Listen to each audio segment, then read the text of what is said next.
Assalamualaikum warahmatullahi wabarakatuh. Alhamdulillahirabbil alamin. Wa bihi nasta'in ala umuri dunya waddin.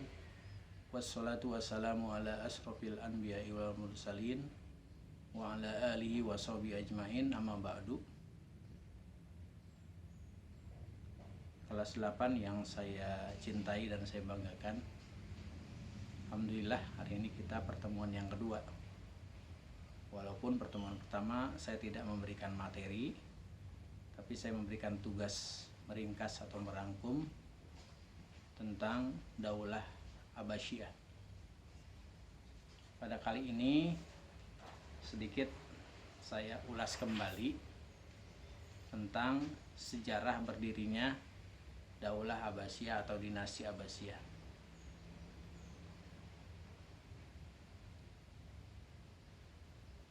Mudah-mudahan lagi kalian sehat semua, walaupun dalam keadaan pandemi COVID-19 Corona yang melanda negara kita. Tetap kalian semangat untuk belajar, semangat untuk melakukan aktivitas. Kita belajar di rumah bukan berarti kita tidak ada tugas di sekolah, cuma pemindahan saja. Biasa kita belajar tetap muka di sekolah, sekarang kita belajarnya di rumah. Tetap kalian melakukan aktivitas, bukan berarti tidak melakukan aktivitas. Belajar di rumah itu juga harus semangat kalian untuk mengerjakan pelajaran-pelajaran yang diberikan oleh bapak dan ibu guru. Ya memang sangat berbeda tahun pelajaran 2020-2021 semester pertama ini. Insya Allah pandemi ini cepat berakhir, kalian juga bisa belajar di rumah. Nah, ada semangat, ada rasa giroh kalian untuk terus mencari ilmu. Pada kesempatan ini, pada mata pelajaran sejarah kebudayaan Islam di kelas 8, kalian kan kemarin mempelajari tentang dinasti Umayyah. Nah, setelah dinasti Umayyah jatuh, maka timbullah yang namanya dinasti Abbasiyah. Abbasiyah itu ada sebab pada waktu itu dari Abbasiyah orang-orang yang banyak keturunan dari Rasulullah SAW pada masa Bani Umayyah tidak pernah diperhatikan. Ini awalnya yang terjadi peperangan antara Ali bin Abi Thalib dengan Siti Aisyah dan sebagainya. Apalagi orang-orang Syiah, orang-orang Hawari dan sebagainya tidak senang dengan timbulnya dinasti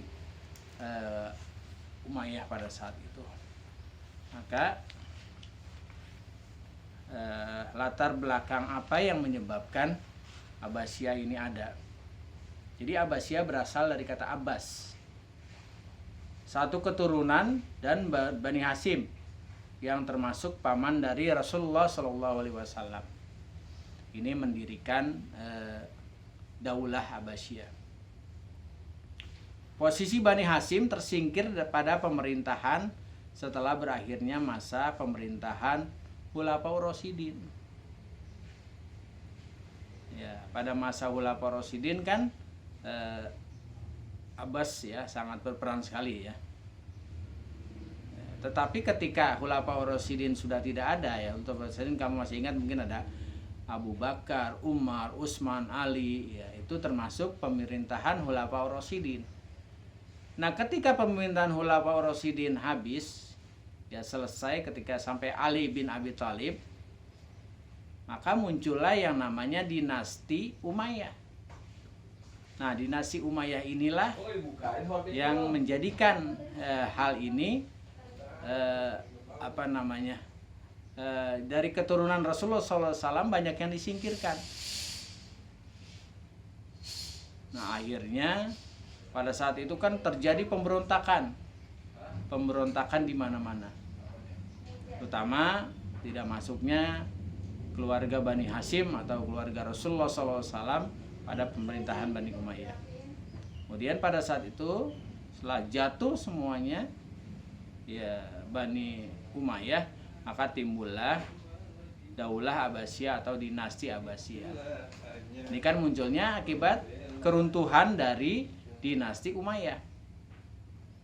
Jadi pada masa pertengahan, pada masa pemerintahan Bani Umayyah, kelompok yang paling gigih menentang kelompok Syiah yaitu pendukung keluarga Ali bin Abi Thalib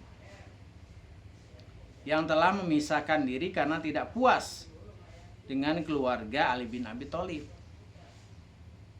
Nah, inilah ya yang pada akhirnya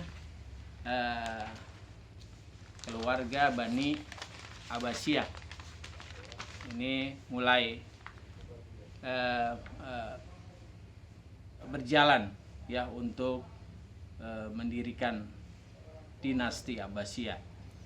Siapa-siapa tokoh-tokoh yang berperan dalam pembentukan Daulah Abbasiyah? Itu kita kenal, ada Muhammad Al-Abbas, ada Ibrahim Al-Imam, ada Abu Muslim Al-Khurasani. Ketika orang inilah yang menjadi tokoh pembentukan dari dinasti Abbasiyah.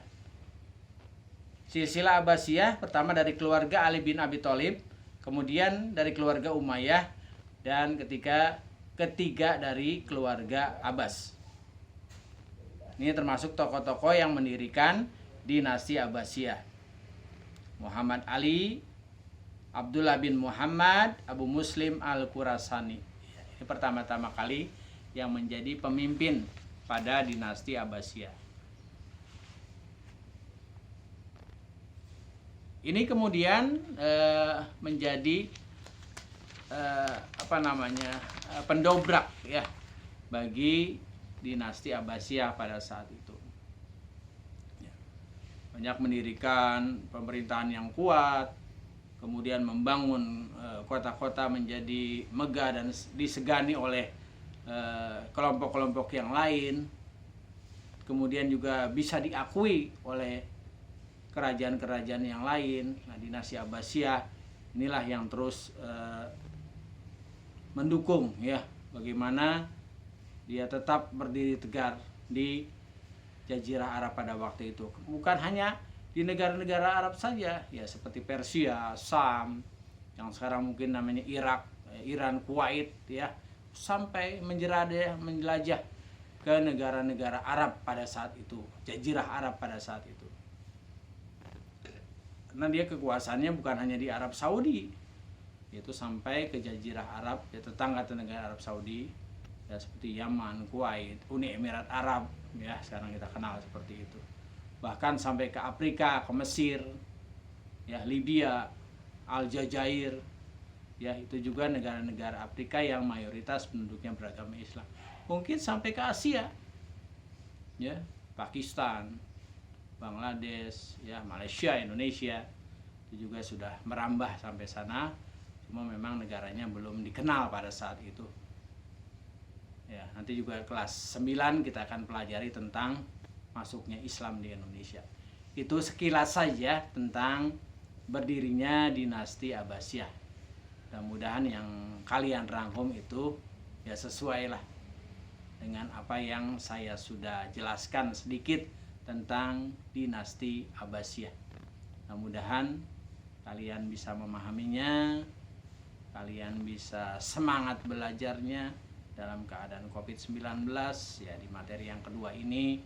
Mudah-mudahan tambah semangat ya, tambah terus mengikuti materi-materi yang diajarkan oleh Bapak Ibu guru, bukan hanya pelajaran sejarah budaya Islam, pelajaran lain lagi yang nanti saya akan jelaskan lagi, yaitu pelajaran akidah akhlak. Sama semangat semuanya.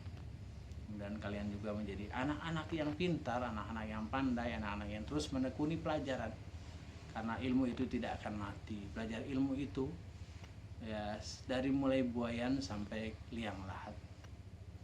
Ilmu itu memang kalau kamu nggak amalkan ya seperti pohon yang tidak berbuah. Itu saja yang saya sampaikan. Billahi taufiq wal hidayah. Assalamualaikum warahmatullahi wabarakatuh.